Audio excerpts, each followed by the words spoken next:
Hello everyone, welcome back to our new YouTube video and this is Manpreet. You are watching ALS Weaver channel. So आज की video में हम बात करने वाले हैं कि हमारी प्रिपरेशन हो चुकी है, हम एग्ज़ाम देने के लिए रेडी हैं, हमने अपना एग्ज़ाम फिल कर दिया है, बट एग्ज़ाम में बैठने से पहले हमारे साथ आप ऐसे कोई टिप्स एंड ट्रिक्स हैं जो हम शेयर कर सकते हैं आपके साथ जिससे आपको फ़ायदा मिले। सो डेफिनेटली एग्ज़ाम डे के लिए ऐसे टिप्स आज आपके साथ शेयर करेंगे जो एग्ज़ाम डे पे आपके काम आने वाले हैं। सो ध्यान से वीडियो को सुनिएगा ज़रूर और ज़रूर फॉलो कीजिएगा इन टिप्स को। डेफिनेटली इससे आपको हेल्प मिलेगी और ये जो है सारे टिप्स ये पर्सनल एक्सपीरियंस से है, ताकि जो मैंने एक्सपीरियंस किया है वो मैं आपके साथ शेयर कर सकूं। तो वीडियो में अंत तक ज़रूर बने रहिएगा। सबसे पहली अगर बात की जाए, आपकी प्रिपरेशन अच्छी होनी चाहिए। आप प्रडिक्शंस के भरोसे एग्ज़ाम फिल नहीं कर सकते, क्योंकि आपको एग्ज़ाम देने के लिए एक ह्यूज अमाउंट जो है वो पे करनी होती है। आपको भी पता है कि अमाउंट जो है वो बहुत ज़्यादा है। सो प्रडिक्शंस के बेसिस पर कि हाँ कोई प्रडिक्ट कर रहा है कि इस डेट को एग्ज़ाम जो है वो ईजी आएगा, इस डेट को एग्ज़ाम डिफ़िकल्ट आएगा, अगर आप उस बेसिस पर अपना एग्ज़ाम फिल करने वाले हो तो बिग नो कि मत कीजिएगा प्रडिक्शन। अगर आपकी प्रिपरेशन जो है, अगर आप पूरी तरह से प्रिपेयर हो अपने एग्ज़ाम को लेकर, तभी आप अपना एग्ज़ाम फिल करना। अगर आपको खुद पे भरोसा है तब एग्ज़ाम फिल करना, अगर आप कॉन्फिडेंट हो तब एग्ज़ाम फिल करना। सो डेफिनेटली फर्स्ट टिप तो यही है आपके लिए कि प्रडिक्शंस के भरोसे मत जाना। प्रडिक्शंस जो है वो गेस वर्क होता है, मैं भी प्रडिक्शंस करती हूँ, but this is guess work. जो सबसे पहला प्राइमरी आपका फोकस होना चाहिए वो होना चाहिए प्रिपरेशंस पर। सो आपकी प्रिपरेशन अगर अच्छी है then go for your exam. Okay, so first tip यही है कि कॉन्फिडेंट, आप पे खुद पे भरोसा होना चाहिए, आपको अपनी प्रिपरेशन पे भरोसा होना चाहिए, तो आप एग्ज़ाम फिल कर सकते हो। अब एग्ज़ाम फिल आपने कर दिया, अब ऐसा क्या है कि एग्ज़ाम आते आते जो है कि आप नर्वस हो जाते हो। अब आप कहोगे कि ये तो ऑटोमेटिक है कि एग्ज़ाम से पहले हर पर्सन के मन में जो है ऐसे ऐसे ख्याल आते हैं कि वो नर्वस फील करता है। सो वो आपको बिल्कुल भी नहीं करना। आपको क्या करना है, आपको काम रहना है, रिलैक्स रहना है, अच्छा खाना है और अच्छा सोना है। I mean eat well and sleep well. अगर आप रेस्टलेस रहोगे तो आपका एग्ज़ाम पूरा बेकार जाने वाला है, चाहे वो कितना भी इजी क्यों ना हो जाए। बट अगर आप रेस्ट प्रॉपर नहीं करोगे तो आप वहाँ पर रेस्टलेस फील करोगे, जिससे मे बी आपको हेडेक की प्रॉब्लम हो सकती है। मे बी उस दिन आप ऐसा फील करो कि ये टॉपिक मैंने पढ़ा तो था पर मुझे आइडिया नहीं आ रही। सो सबसे बेटर तरीका क्या है कि आपको रेस्ट प्रॉपर करनी है, रेस्ट और stop studying a day before. आपको कोई स्टडी नहीं करनी, ये कोई आपका सिलेबस नहीं होता है आइल्स का जिसमें आप जो सिलेबस आपको दिया गया है उतना ही आपको रीड आउट करना है। आपने बहुत प्रिपरेशन कर ली है, आपने बहुत हार्ड वर्क कर लिया है, आपने रीडिंग की प्रैक्टिस की है, लिसनिंग की प्रैक्टिस की है। इनफैक्ट अब तक आपने हो सकता है कि 30 और 30+ जो है रीडिंग टेस्ट और लिसनिंग टेस्ट कर लिए होंगे। सो एक दिन पहले जो है day before exam you can stop your studying, और कोई आपको रीडिंग नहीं करनी, कोई आपको लिसनिंग नहीं करनी, आपको सिर्फ काम रहना है। कुछ ऐसी चीज़ें कर लीजिए जो आपको रिलैक्स करे, जो आपको रिफ़्रेश रखे।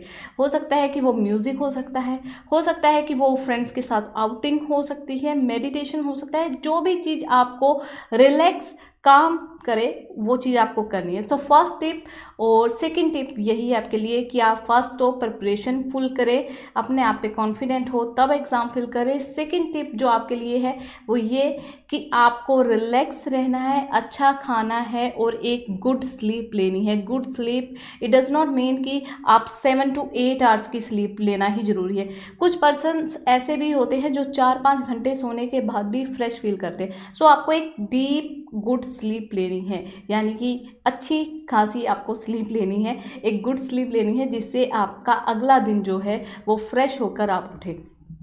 इसके अलावा आपको अपना date and time of your exam जो है टेस्ट का वो आपको चेक करना है। इट मीन्स कि आपको ये चेक करना है कि क्या वेन्यू है, क्या टाइमिंग है आपके डेट का, और क्या लोकेशन है, ये सब चीज़ें आपको एक दिन पहले अपनी चेक करनी है। जहाँ पर आपको मेल आई होगी या जो आपको मैसेज आया है उसमें आपको चेक करनी है कि टाइमिंग क्या है, डेट क्या है और वेन्यू क्या है। ये मैं क्यों बोल रही हूँ, इसके पीछे रीज़न है कि कई स्टूडेंट तो अपने वेन्यू को लेकर इतना कंफ्यूज हो जाते हैं कि वो पहले सेम नेम के अगर दो कोई पैलेस हों या सेम नेम के कोई दो प्लेस हों ऐसे जहाँ पर एग्ज़ाम कंडक्ट हो रहा हो और आपको जाना हो अलग डायरेक्शन में और आप साउथ की तरफ जा रहे हो, जाना था आपको नॉर्थ की तरफ, तो फिर क्या होगा कि आप वहाँ से फ्रस्ट्रेट हो जाओगे कि हाँ लोकेशन पर गलत पहुँच गया, अच्छा मैं लेट हो जाऊँगा। तो सारा आपका जो मूड है वो स्पॉइल हो जाएगा वहाँ पर और आप जो है उसी सारे चक्कर में फंसे रह जाओगे। सो आपको ये अच्छे से ध्यान करना चाहिए कि आपका वेन्यू कहाँ है, डेट क्या है, टाइम क्या है, ये आपको पहले चेक करना है एक दिन पहले। और हो सके तो वेन्यू जो है वो ख़ास तौर पे जो लोकेशन है आपकी एग्ज़ाम की वो आपको अच्छे से चेक करना है और उसके बाद आपको उसकी लोकेशन एग्जैक्ट पता होनी चाहिए कि कहाँ से कहाँ पर है। और इसके साथ साथ बात जुड़ती है, एक और ऐड ऑन कर देती हूँ कि आपको ये भी ध्यान रखना है कि अगर वो लोकेशन जो है इस बिज़ी एरिया में है जहाँ पर ट्रैफिक होने के चांसेस ज़्यादा हैं, तो आप घर से थोड़ा जल्दी निकलिए, क्योंकि हो सकता है कि आपको रास्ते में जैम मिल जाए और जिसकी वजह से ट्रैफिक जैम की वजह से आप परेशान ना हो। सो ये बातें जो है ध्यान में रखने वाली हैं। इसी के साथ एक टिप ये भी है कि आपको एग्ज़ाम सेंटर पर, जो एग्ज़ाम सेंटर है, जो जगह है आपकी एग्ज़ाम की, वहाँ पर आपको जल्दी पहुँचना है। जल्दी पहुँचने से मतलब ये है कि एटलीस्ट 1 आवर बिफोर तो आप पहुँचो, क्योंकि ऐसा होता है कि बहुत सारी फॉर्मेलिटीज़ होती हैं वहाँ पर एग्ज़ाम सेंटर में जो आपको फुलफ़िल करनी होती हैं। सो वो सारी चीज़ों से बचने के लिए कि आप जाकर मौके पर पहुँच रहे हो 5-10 मिनट पहले और वहाँ पर जाकर वो सारी फॉर्मेलिटीज़ पूरी करने में जो टाइम लगता है तो वो पॉसिबल नहीं होगा, तो बेटर है कि आप जल्दी पहुँचिए।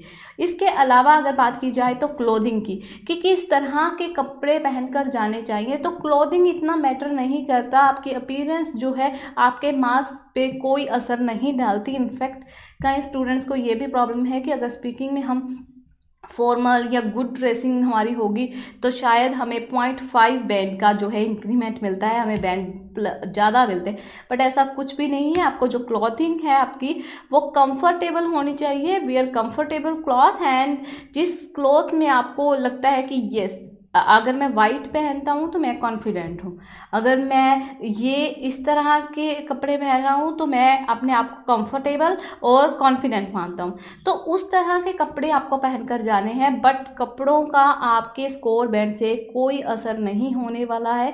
कपड़े जो है, जो आपकी अपीयरेंस है, उससे कोई फ़र्क नहीं पड़ता। मैटर क्या है कि आप अपना रीडिंग का, लिसनिंग, राइटिंग और स्पीकिंग में कितना एफर्ट आप देकर आए हो एग्ज़ाम में, उस पर आपका बैंड स्कोर डिपेंड करता है। आई होप कि ये सारे पॉइंट्स आपको क्लियर हो गए होंगे।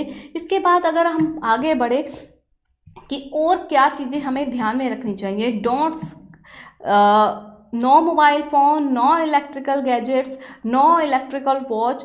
कोई स्मार्टफोन आपको लेकर जाने की ज़रूरत नहीं है, कोई मोबाइल फ़ोन लेकर जाने की ज़रूरत नहीं है। अगर आप अकेले जा रहे हो एग्ज़ाम देने के लिए, आपके साथ कोई फैमिली मेम्बर नहीं जा रहा, तो आप जो आपकी बिलोंगिंग्स हैं, जो आपका मोबाइल फ़ोन है या वॉच है, वो आप वहाँ पर सबमिट करवा सकते हो। अदरवाइज़ ऐसा कीजिए कि किसी को आप साथ लेकर जाइए, आप अपनी जो ज़रूरत की चीज़ें हैं जो आपकी, वो अपने जो आपके साथ गया है डियर वन, उसको आप दे सकते हो और वो आपके लिए वेट करेगा। अदरवाइज़ एक बात का और आपको ध्यान रखना है, जो मोस्ट इम्पोर्टेंट टिप है आपके लिए, कि drink more water, be hydrated. आपको हाइड्रेट रहना चाहिए। जैसे कि अब समर है और गर्मी की वजह से गला आपका बार बार हो सकता है कि सूखे, वैसे तो वहाँ पर जो है वाटर की अवेलेबिलिटी होती है, हर एक डिश पे जो है आपको वाटर बॉटल मिलेगी और आप चाहें तो अपनी तरफ से खुद से भी लेकर जा सकते हैं। बट एक शर्त है कि वो डार्क बॉटल में नहीं होना चाहिए, should be in transparent bottle, कि वो ट्रांसपेरेंट बॉटल में होना चाहिए। चाहे आप जूस लेकर जा रहे हैं, चाहे आप पानी लेकर जा रहे हैं, बट वो क्लियर बॉटल में होना चाहिए, ट्रांसपेरेंट बॉटल में होना चाहिए, सॉरी, डार्क बॉटल में नहीं होना चाहिए। ये आपको ध्यान में रखना है। और समर से याद आया एक और टिप आपके लिए, कि आप में से बहुत सारे स्टूडेंट्स को ऐसा होगा कि हाँ, अगर हम कंफर्टेबल जो कैजुअल वियर अगर पहनकर जाते हैं तो वहाँ पर इजी रहेगा, क्योंकि समर है, समर में हीट होती है और गैदरिंग की वजह से और ज़्यादा ह्यूमस हो सकती है। सो ऐसा नहीं है। जब इतना इंटरनेशनल लेवल का टेस्ट हो रहा हो तो वहाँ पर जो रूम्स होते हैं, जो हॉल होता है, उसमें एयर कंडीशनर होता है। सो ऐसा ना हो कि आप उस वजह से कम लेयर्स कपड़े पहनकर जाओ और वहाँ जब आप जाते हो तो वहाँ पर एयर कंडीशनर जो है एसी फुल हो और आपको वहाँ पर ठंड लग रही हो। तो ऐसा बिल्कुल नहीं करना है, ऐसी गलती बिल्कुल नहीं करनी है। तो इस बात का बिल्कुल ध्यान रखना है आपको। इसके अलावा एक और बात है कि क्या हम वॉशरूम्स या टॉयलेट्स यूज़ कर सकते हैं एग्ज़ाम के दौरान। जी हाँ, कर सकते हो, बट जब आप लिसनिंग कर रहे हो तब तो बिल्कुल भी अलाउड नहीं है। सो अगर आपको वॉशरूम या टॉयलेट जाना है, वैसे कोशिश करो कि आप टॉयलेट जो है एग्ज़ाम स्टार्ट होने से पहले जाओ, क्योंकि जो आपको टाइम मिलता है वो बहुत ही स्पेशियस होता है, आपका बहुत ही कम होता है, क्योंकि उतने कम टाइम में आपको सारे क्वेश्चन सॉल्व करने हैं। और ये टाइम मैनेजमेंट के लिए बहुत ज़रूरी है कि आप अपने हर एक टाइम को, हर एक मिनट को आप इफ़ेक्टिवली यूज़ करें। सो आपको क्या करना चाहिए कि आपको वॉशरूम या टॉयलेट जो है एग्ज़ाम से पहले चले जाओ। अगर आपको इन बिटवीन कि प्रॉब्लम है, आपको जाना ही है एग्ज़ाम के बीच में, तो आप अपना हैंड रेज़ कर सकते हो और जो इन्विजिलेटर्स हैं या जो एग्ज़ामिनर्स हैं वो आपके पास आते हैं पूछने के लिए, तो आप अपना क्वेश्चन उनसे पुट कर सकते हो। और उसके साथ साथ आपको एक चीज़ और ध्यान रखनी है कि जब आप वॉशरूम जा रहे हो तो आप अपनी आईडी जो है, अपना पासपोर्ट, वो आप अपने साथ लेके जाइए, क्योंकि जब वापस आपने एंट्री करनी है हॉल में तब फिर अगेन आपका पासपोर्ट जो है वो चेक होगा। तो ये बात आपको ध्यान में रखनी पड़ेगी। और इसके साथ साथ जब पासपोर्ट की बात हुई है तो आप अपना आईडी प्रूफ जो है वो ज़रूर से साथ लेके जाइए, और क्योंकि वो आईडी प्रूफ आपका चेक करते हैं। सो जो आपको मेंशन किया गया है मेल में वो आप चेक कर लीजिएगा और वो साथ लेके जाइएगा। इसके अलावा सबसे जो इम्पोर्टेंट टिप है आपके लिए ऑन डे एग्ज़ाम का, वो है स्टे फोकस्ड। कोई इधर उधर ताका झांकी करने की ज़रूरत नहीं है, क्योंकि आपको नहीं पता कि आपके साइड वाले पर्सन का लेवल क्या है, आपको नहीं पता कि आपके सामने वाले पर्सन का लेवल क्या है। सो अपने टेस्ट पर फोकस रहिए, जो आपको आता है, जितनी आपने प्रिपरेशन की है उतना एफर्ट अपने टेस्ट पर दीजिए, इधर उधर मत झांकिए, क्योंकि इससे आपका टाइम वेस्ट होगा और कुछ नहीं होने वाला।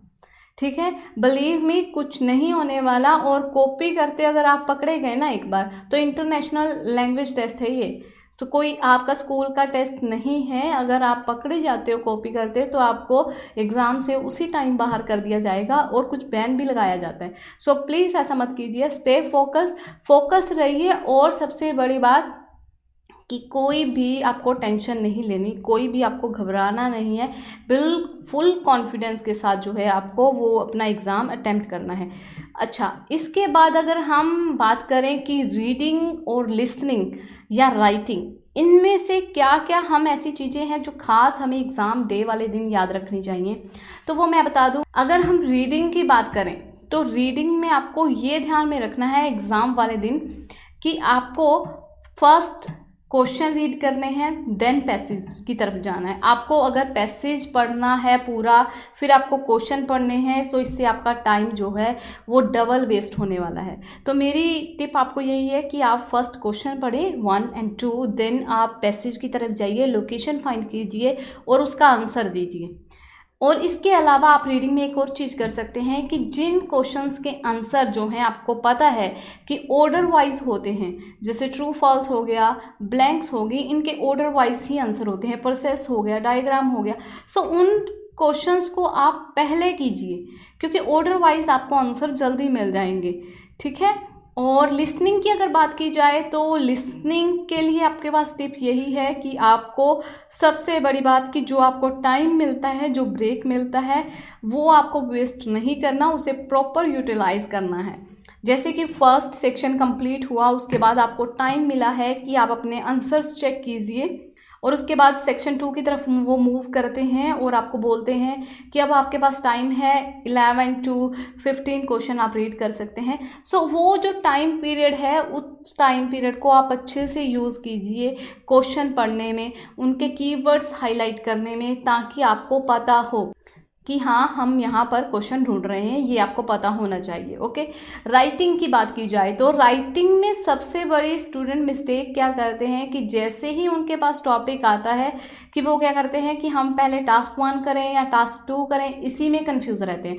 सो आपको कंफ्यूज नहीं रहना है, आपको टाइम अपना जो है वो इस तरह से मैनेज करके चलना है कि आप कोशिश कीजिए कि टास्क 1 में आप 15 और मैक्सिमम 20 मिनट्स ही स्पेंड करें, और टास्क 2 आपके पास है जो वो आप कर सकते हैं 40 मिनट्स में।